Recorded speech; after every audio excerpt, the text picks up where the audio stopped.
Very good morning, students. I am your English teacher, and today I am going to teach you English of class 8th. Now today we do part 4th of chapter 6.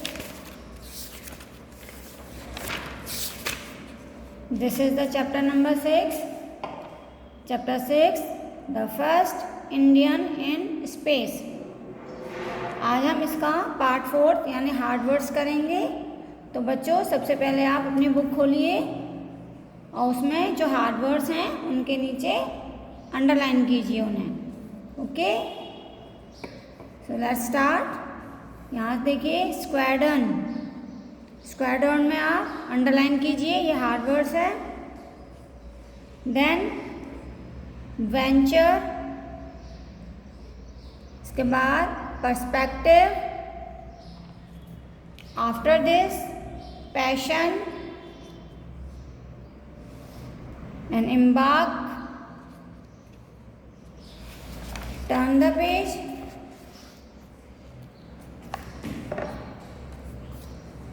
एलिड में आप T add कर लीजिए, ये हो जाएगा tallied.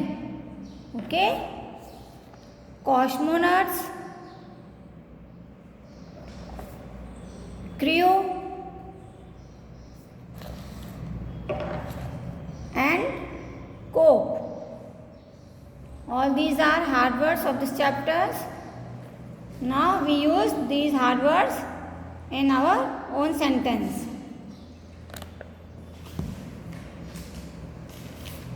So see, class 8 chapter 6, the first Indian in space. ये हमारे hard words हैं बच्चों, और यहाँ पर ये इनके मीनिंग लिखे हुए हैं और ये हमने सेंटेंस बनाए हैं। तो फर्स्ट हार्ड वर्ड है हमारा स्क्वाड्रन। बच्चों, स्क्वाड्रन हम उसे कहते हैं जो एयर मिलिट्री में जो पूरा ग्रुप होता है उसका जो मेन लीडर होता है उसे हम स्क्वाड्रन कहते हैं।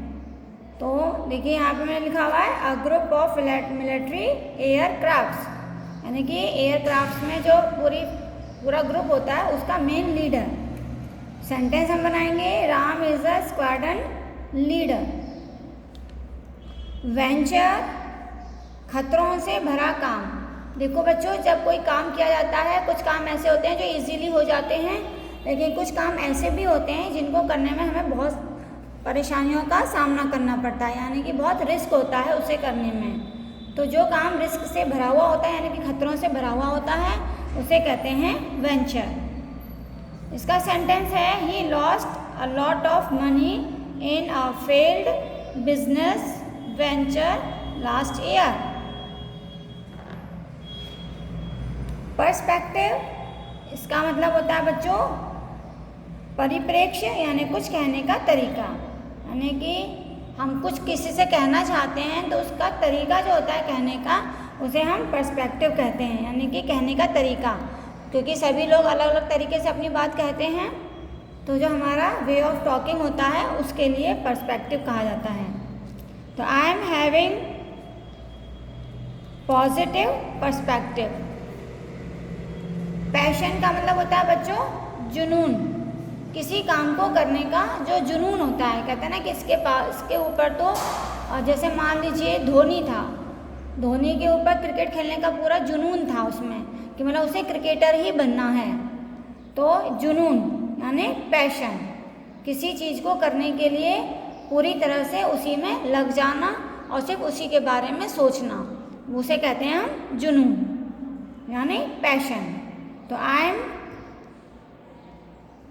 पैशनेट अबाउट माई जॉब, यानी मैं अपनी जॉब के प्रति, मतलब मुझे अपना जो जॉब मैं कर रहा हूँ उसके प्रति मेरे अंदर जुनून है, यानी कि मैं उस काम को बहुत अच्छी तरह से करता हूँ। नाउ नेक्स्ट इज एम्बार्क, यानी शुरू करना। तो this facility in embark for all the employees, यानी सभी एम्प्लॉय मीन्स काम करने वाले जो कर्मचारी होते हैं उनके लिए ये फैसिलिटी सभी के लिए शुरू कर दी गई है। टैलेंट, इसका मतलब होता है बच्चों गिनती हुई, जैसे काउंटिंग करते हैं तो गिनती हुई। तो देखिए थोड़ा सा यहाँ पे मिस्टेक है, यहाँ पे आप ई की मात्रा लगा लेंगे, गिनती हुई। सेंटेंस बनेगा I have tallied them once again, मतलब मैंने उनको एक बार फिर से गिना। नेक्स्ट कॉस्मोनट्स, रूस के अंतरिक्ष यात्री। बच्चों जैसे हमारी कंट्री में जो स्पेस में जाते हैं हम उन्हें एस्ट्रोनट्स कहते हैं, तो वो हमारी इंडिया में कहते हैं एस्ट्रोनट्स, जो अंतरिक्ष यात्री होते हैं। इसी तरह से रूस एक कंट्री है, रूस के जो अंतरिक्ष यात्री यानी कि रूस कंट्री से जाने वाले अंतरिक्ष में जो यात्री होते हैं उन्हें कॉस्मोनट्स यानी कि रूस के लैंग्वेज में उन्हें कॉस्मोनट्स कहा जाता है, यानी रूस के अंतरिक्ष यात्री। आई हैव मेट अ कॉस्मोनट्स, मैं एक अंतरिक्ष यात्री मतलब रूस के अंतरिक्ष यात्री से मिला।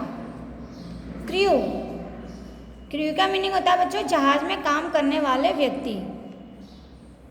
जो प्लेन होता है उसमें जितने भी काम करने वाले जो कर्मचारी होते हैं उनका जो पूरा ग्रुप होता है उसे हम क्रू कहते हैं।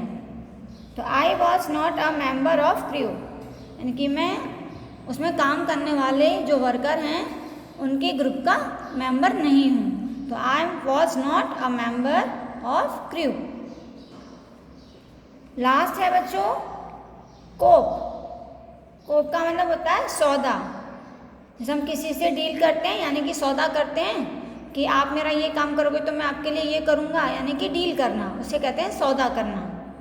तो cope is another name of the deal, यानी कि जो कोप है वो डील का ही दूसरा नाम है।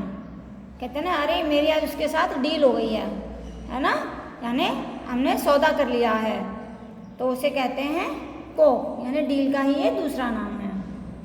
तो बच्चों ये हार्ड वर्ड्स थे, इन्हीं हार्ड वर्ड से आप जैसे हमने एक एक सेंटेंस बनाए हैं, आप इन सभी हार्ड वर्ड से एटलीस्ट 3 सेंटेंस आप अपने आप बनाने की प्रैक्टिस करेंगे रफ में। और ये हार्ड वर्ड्स मीनिंग और सेंटेंस आप अपनी इंग्लिश 1 की फेयर कॉपी में नोट करेंगे।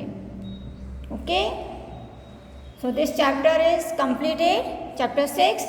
Thank you, have a nice day.